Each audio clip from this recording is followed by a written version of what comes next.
Welcome friends to a new chess analysis video. Today we're looking at game 5 of Morphy's Games of Chess. This is a really good book. I happen to have the book on Kindle and it is all in descriptive notation. For those of you that haven't seen that, I urge you to go look it up, but it's really, if you're not used to it, it's quite difficult to understand and learn. I learned when I was younger and I'm stretching those skills again, but I found all these in ChessBase. So we're going to start using ChessBase a lot more for these types of games because it's all been converted. And some of these are actually going to have some annotations which I can use, which will be really nice. Don't mind the basement floor in the back, and I apologize if the acoustics and the sound is a little bit off and there's maybe a little echo. I'm redoing my basement floor, so it might sound a little hollow, and eventually that's all going to be fixed. So for the next couple of videos you might see some of that while I'm in the process of actually redoing my basement floor. But let's get into the game. Game number 5. I am really excited. He is playing Alexander Meek, so this is going to be the second game he's playing Alexander Meek in the American Chess Congress. This game was played back in 1857, and it was in New York City, along with the last ones we've all played. So this is all part of one tournament. And overall time for this game, they didn't have clocks or played with clocks back then. So what they did was they just timed the match or the game, and this game actually took an hour and a half apparently. So let's take a look. Okay, looks like Meek decided to play a French, and that is a really odd move. This is not a move you normally see in a French, mainly because you're going to trap in this bishop, and you get this like I guess it would be an odd Pierce. It's still a French because you started with e6, and it's just really weird to play in this way. I don't believe theory. I don't know the history of French theory and what was known and what had come along, but this just feels wrong to me. Normally you would play to fight for the center right away with d5, followed by a quick c5 to go after this d5 or d4 pawn. That's typically the plan in the French. And then white has the opportunity to decide whether or not they want to exchange, play the advance, or play a different variation by playing knight to c3 or knight to d2, which are different variations as well. The names escape me for some reason, so that is something that I cannot remember. I did play the French for a while, but I can't keep all the knowledge in my head as I've gotten older. I did play it recently. I'm kind of wondering why I can't remember the Rubinstein variation. No, I think that's something different. One of them starts with a W. The name escapes me. If you guys remember what the knight d2 and knight c3 variations are in the French, leave them in the comments. I'd love to remember them. I'll probably remember them before I finish the end of this video, but anyways, Alexander Meek played g6, which is just a really weird move. You could probably even put this in as a mistake. Now with modern engines, maybe it's not a mistake, but it's tough to say. The book actually marks it, or ChessBase and the book mark it as a question mark, so that would be a pretty big mistake from black side. Whether or not that's still a thing or not, I'm not sure. Okay, bishop d3, bishop g7, bishop e3, developing the bishops before knights, which is slightly odd in today's move theory. So usually you wanted the saying is knights before bishops. I don't know how much that really holds weight, yes or no.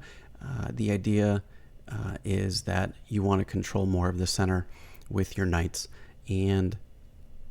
but black played this weird move order with g6 and then bishop g7, so it's kind of odd. And then this is even more of a weird move, so maybe they're trying to play for f5. I'm not quite sure, but it's really certainly odd, at least from an opening theory standpoint. I'm not exactly sure. Maybe this is just a way to confuse your opponent. That certainly could be the case. It's tough to say. There's no details in the book about this weird variation. I would have to look it up. Now I'm actually curious. Let me check since we're here. I did have the book open, but I actually closed it out by accident. So let me see here. So game 5.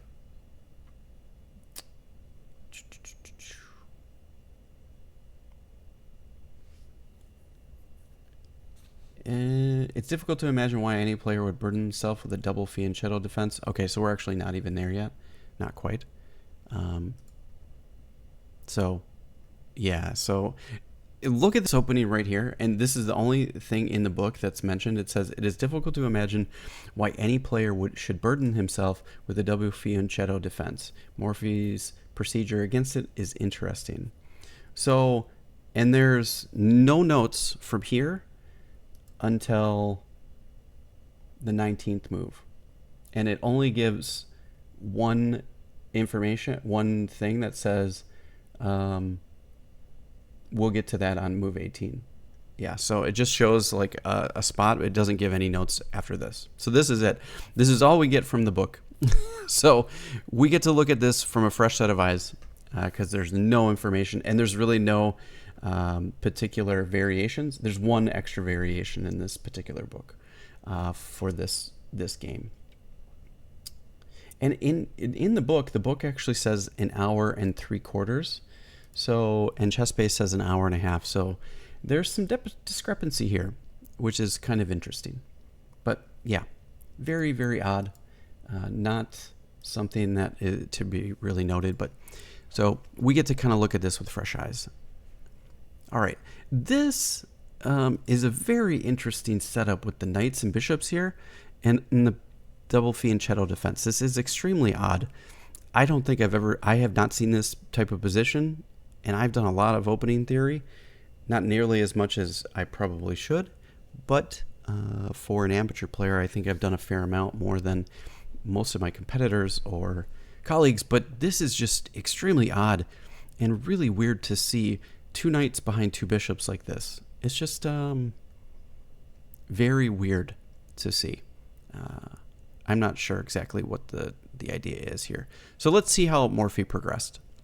Castles, and we finally get the typical French d5, finally. Why you would do that after fianchettoing is a little bit odd.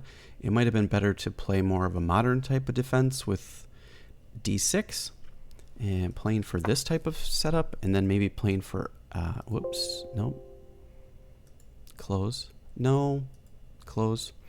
maybe playing for f5. I think that might be a better way to go, or even playing for c5 and kind of leaving yourself a little bit more flexibility might be a better way to go, I think. I'm not quite sure. This is extremely odd. But Morphy plays e5, so we get this standard French, and now the center is completely locked, and Black has to hope to break out with either f6, f5. Well, if you play f5 and Morphy doesn't take, then it's a completely locked position and you're playing a closed game. Or play for c5 and play against the normal French plan, which would be to play for the d4 square. It's just really odd behavior. Yeah, I'm not exactly sure why Meek played in this way. f4, f5. Okay, so Meek and Morphy decided that they wanted to play more of a closed game. So I don't believe we're going to see a whole lot of tactics here. So this is going to be a slow, grindy type of game. Even though this only lasted 1 hour and a half, 1 hour and 3/4, there's not much time left, or not much. The game ends in like 30 moves. So at 30 moves, not in 30 moves. Otherwise it'd be like move 40 or whatever. Okay, h3. I'm guessing Morphy wants to prepare and play f or g4, but there's real no reason to play that. That's kind of a wasted move, because like there's no danger of any of Meek's pieces getting to the g4 square, so why play g3 or h3? I guess I could understand if you want to move your king behind and then try to blast open the g file. That would be my only idea as to why play that move. You know, tuck your king away on h2 where it'd be safe, and then play g4 and move your rooks and your queen over to have a battery against the king. I think that would be the only kind of method I would think might be good. Okay, maybe my idea here is right. c5 seems a bit late now because it's easily taken care of, and he just locks the position down more. He does gain some space, Meek does, so that's kind of nice. And a6. I'm guessing that Meek in this point is struggling to find a plan or moves because there's no real breaks anymore. So now you're kind of, unless you have the same idea as Morphy does, which I believe is his idea, you might want to move your king over to h8 and then move your rooks and try to blast through on the g file yourself as black. That is certainly an option,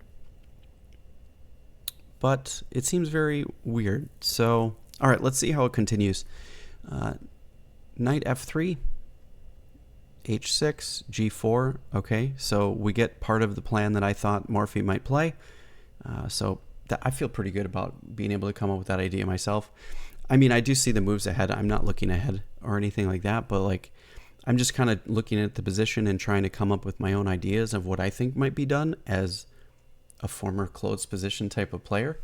So yeah, I'm happy to have found this, and it looks like black is coming up with the same type of plan. So it looks like the whole game is going to try to be contested along the g file. That's an interesting move. Knight to c6. Are you trying to switch over and play on the queen side? You should get these pawns rolling much faster, I think. Maybe he's just getting out of the way of the queen so the queen can come in. Okay. I guess I could understand that move a little bit. I mean, where else are you going to go with the knight? I mean, you could go back, but that seems a bit odd. Like you could come back here, but it certainly seems like a weird way to go. Okay. Knight h4, I guess trying to provoke g5 so you can blast everything open, because the thing that I see here, and if you don't see this, Morphy has all of his pieces aiming at the king. All of these pieces are over here. Whereas if you look at Meek's pieces, they're kind of not really positioned that well to defend the king. So if you're really looking at this, 1, 2, 3, 4, 5, 6 pieces are going to come flying into this attack, and there's only 2 to defend. So this is starting to look very, very difficult for black. And queen f8. That is an extremely weird move. I'm not quite sure why you would do that. Is it just more of a defensive move? Where I do know that a lot of people don't like being attacked, so it's quite possible that even back then, if you were being attacked, it was really, really difficult to defend. So you're just trying to come up with plans and ideas. So queen to f8 and knight takes g6, crashing through. G takes f5, check, and now there's this open file for the rooks, which is really nice. And the queen's coming in. Okay, and this pawn is here too, so we can either push it forward or take. Morphy decides to take, which is quite interesting. Yeah, blasting open, and now he's got 2 passed pawns if we look at these two. And these are going to be hard to stop no matter what. You here, and with the queen coming in and the other rook coming over, and then you've opened up the bishop at this point. Oh man, this is looking difficult for black. I still have not figured out, I know in the last video you guys maybe saw, I have this issue with these colors. I don't know exactly how the arrows and the colors change, but they do. I'm not sure why. I have not figured that out yet. So if anybody knows that, please do leave me a comment so I can try to solve that. I've looked a little bit, but I haven't found anything yet. So I'm probably going to have to do some research on it on my own. Okay, king takes e6. And like I said, okay, comes the pawns. Queen to h4. Yep. We already looked at this. And king e8. Now, if you just look at this position right here, this is pretty much resignable for black. There's really no way to stop these pawns. They are huge. This bishop's coming in. This bishop's coming in. This knight's going to come in. And then this other rook is coming in as well. And all of Morphy's pieces are just aimed at the king. Now, I will give it to Meek. He did kind of move his king out towards the other way, so he has some more defense of his pieces. But these two pawns are really just going to be so difficult to stop. Really, really hard stuff. f6, and he gives the piece back, rightfully so. You got to do something to break through. E takes f6. Rook takes, and knight takes f6. So he stopped the pawns essentially, but he is really in tough space. So his king is really loose, doesn't have a lot of defense, only the knight and the queen at this point. And these two bishops are coming in. So I'm guessing bishop g6, bishop takes h6, knight to f4, and then into e6, or consider taking on d5. It's getting pretty bad for black. All right, bishop g6, king moves to d7. Bishop f5, pushing the king back yet again. King moves back, so there's a little bit of a repetition here. So bishop takes h6, like I said. Queen to h8. Rook takes g7, and knight to g8. And I believe this is where there was a resignation, because I believe the next piece is forced. So after knight g8, bishop g6, king f8, rook f7. And can you see the rest? If you can't, pause the video, try to figure it out for yourself. King e8, and rook takes b7, checkmate. Really crazy. Like, look at all of these, just boom, boom, boom. And the king has nowhere to go. So yeah, this game took about an hour and a half to play, maybe an hour and 45 minutes according to the book. But yeah, this is really, really crazy. How could have Meek played better? I think he's still maybe okay here, but you do have to be careful. I think some of this stuff was nonsense. I think if you kind of went, that might have been, I think here, you might want to come here and then get your rooks over, get the queen out of the way. Maybe even if you play for g5 right away, hoping to blast things open. I'm not quite sure exactly how the best way to go is. Yeah, I guess h6 works well because you're keeping the knight out of here. But I think after this, you kind of have to, you got to get your pieces moving. I think maybe this is still all okay.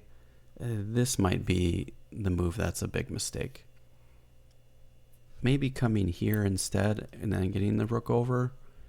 And there might be some ways to save this, but yeah, I mean, this is tough. I'm not exactly sure where Meek went wrong, but probably just right from the beginning playing a weird French, but okay. If any of you have any comments, please leave them down below. It really helps me out. I hope you enjoyed this video. I'm really liking getting into these games to see how Morphy played and how well he was able to attack. I don't know if it's just his opponents were just not defensively capable of stopping some of these things, or if he was just so far above them that they couldn't see the things coming. It's tough to say, but it's very interesting to see. He's got a lot of themes with the few games we've looked at where he's got all of his pieces. So there's a big theme as get all your pieces aimed at the king and then attack the king. That's what I see Morphy doing in the last couple of games. So, and there wasn't anything really crazy tactically here. It was just like develop your pieces, get them aimed towards the other king, and then push forward.